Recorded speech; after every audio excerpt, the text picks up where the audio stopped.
Hi, my name is Joe Scotland, and I want to welcome you to my classroom and welcome you to Akalani's. I think that your students are all going to be in for a great experience, both educationally and socially, despite our unusual opening to school. I think that things will change. I'm hoping that things will change by the spring, and we'll get back to a little bit more of a normal course of great education and great community here at Akalani's. So I wanted to tell you briefly a little bit about my course. This is world history. I've been teaching this course actually since I came to this school about 16 years ago, and I've taught in a couple of other states as well as in across the Bay in San Francisco. I'm going to show you the syllabus for this class in just a second, and I'm going to show you my whole Canvas setup as well.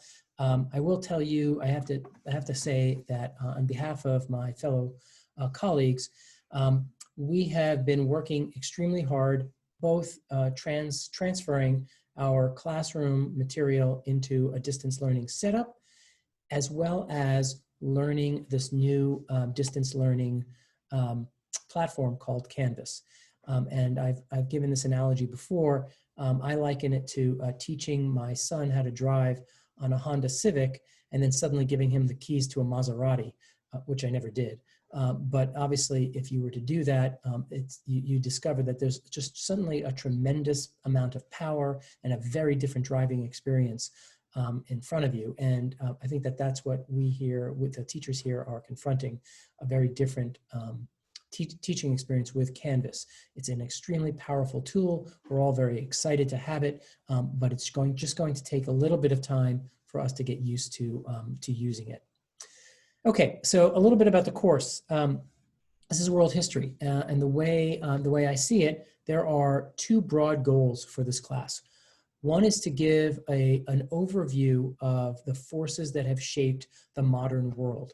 And actually, this class is, by state standards, are supposed to start at 1750. We're actually going to go back a little bit in time to the ancient Greeks and Romans to take a look at their government before we actually jump very quickly up to the modern era and talk about the world in 1750.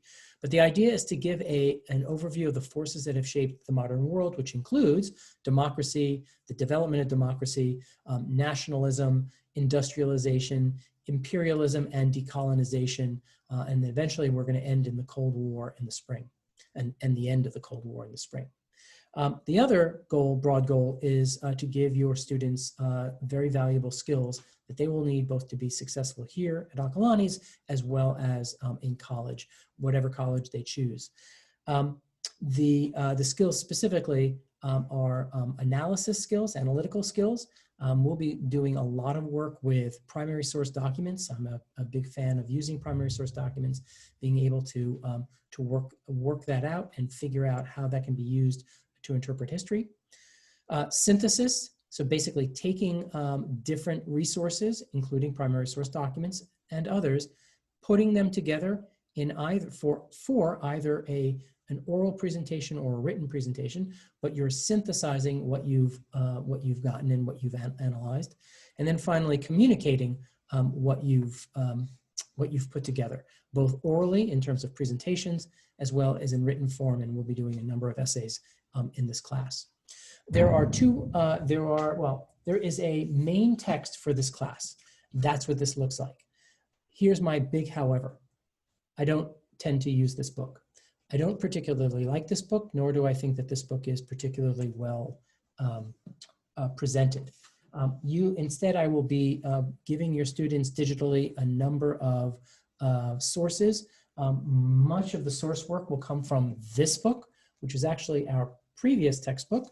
I like the way it's laid out. I like the way the language it uses. I find it far more clear for the students, and the students have found that clear as well as some supplementary material. You'll see already some of that, I think, coming home this week from the Constitutional Rights Foundation, the Bill of Rights Project, talking about ancient Greece, and then again, we're going to have some more material from ancient Rome. Okay, so let me go ahead and share my screen, and I'm going to take you into my, hopefully, into my world history site. You can should be able to see this now. That's my site. On my front page, there will always be an agenda, and that agenda, as you can see, I've laid that out for this week as to what the students will be doing. You can see already there's a close read of Pericles' funeral oration, which is a primary source, and then what is expected of them. Again, just to keep this relatively short, I'm going to go into the modules. In the modules here, what I want to draw your attention to first is the class norms and rules, which I will not go over with you, but I have gone over with your students. In fact, I did that on Monday. But I do want to show you the syllabus. Here's the syllabus for world history. And it gives you an idea, and now you know where to find it. It gives you an idea of what we will be looking at: the Enlightenment, the French Revolution, the Industrial Revolution, imperialism, World War I. We will be reading several books, portions of several books in this class. The first one, which will be Over the Winter Break, which is All Quiet on the Western Front. Won't be entirely the entire book. It won't be the entirety of the book, but a good chunk of it. Then following that, we'll be reading about 60 pages of 1984 when we deal with the Russian Revolution and Stalinism and totalitarianism. And then finally, we'll be reading the book, or a portion of the book, Night, which is obviously about the Holocaust. And then you can see we end here with decolonization in Africa and Asia, with China, and the collapse of communism in Eastern Europe and the Soviet Union. That's pretty much where we'll be going with the course. If you have any questions at all about the course or about what we'll be doing or about what we do during the year, please don't hesitate to contact me by email. You can send an email through Canvas, or you can contact me at jscotland@auhsdschools.org. That's the same email as all of the other the teachers at this campus. Again, I appreciate you lending me your students for the year, and I hope that they have a great experience. I look forward to teaching them.